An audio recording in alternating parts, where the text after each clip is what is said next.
How to gain financial independence. 5 key steps. Financial independence means many things to many different people. However, as a general overview, it's that point where you have enough income to pay off your living expenses for the rest of your life without having to depend on others or being employed. When you're financially independent, you're not worried about losing your job because even if that happens, you'll still have enough income to provide for yourself and your loved ones comfortably.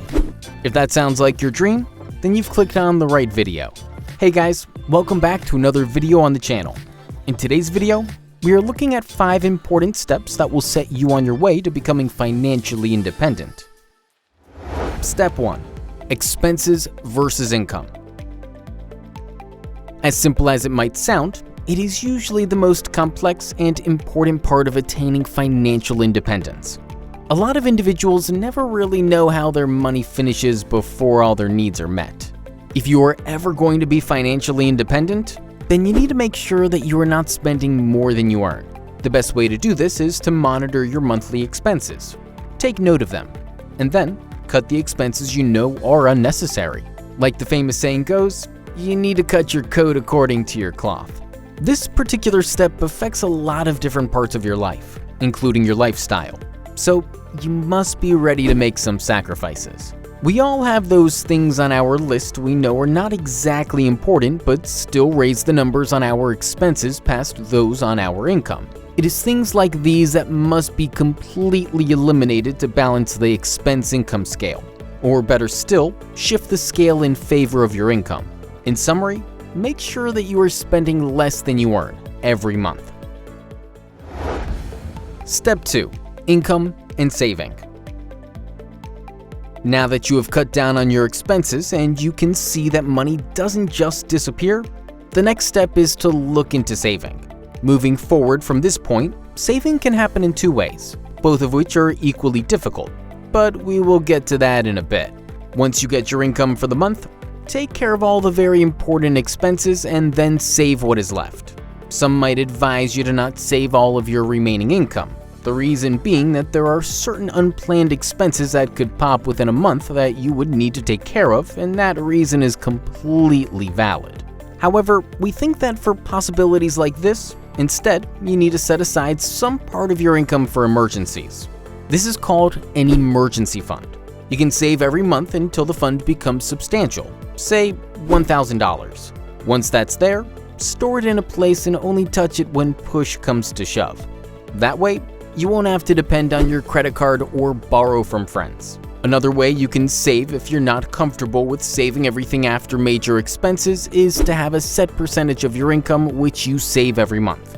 Having a fixed percentage for your savings means that no matter how much you earn in a time period, you will certainly have something put into savings. For this, you need some discipline.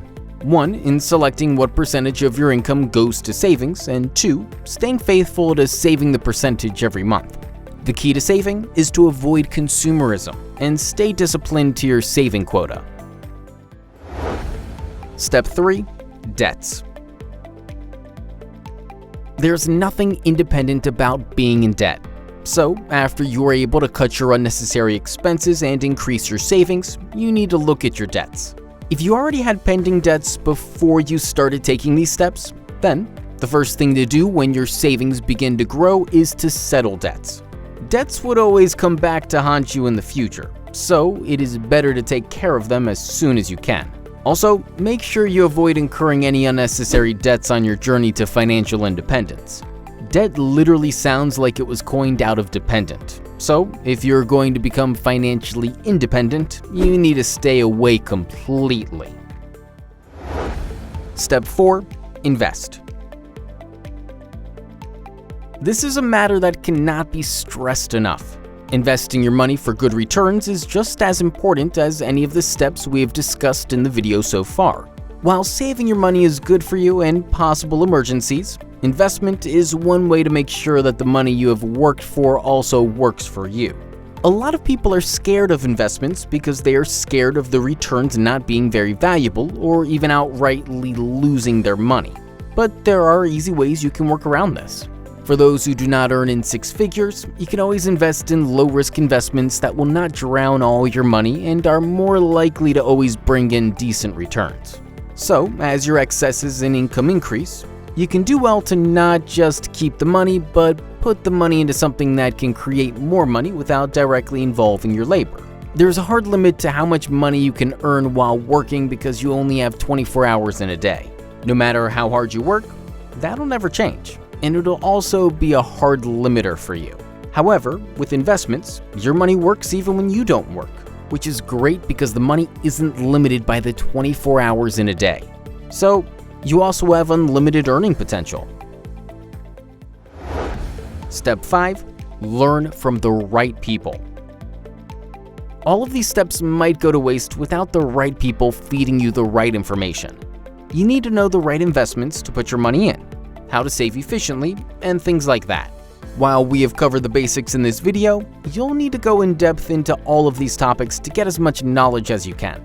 Well, thankfully, you do not have to look too far to find this information. If you are already here, then you have this step settled. I post content about financial freedom, entrepreneurship, and hustle. So, to get all the information you need, all you have to do is subscribe to the channel. Also, check that you have post notifications turned on, so you can stay up to date on all of my videos in the future. If you enjoyed this video and learned something, let me know by clicking the thumbs up button down below. Thank you for watching. See you next time.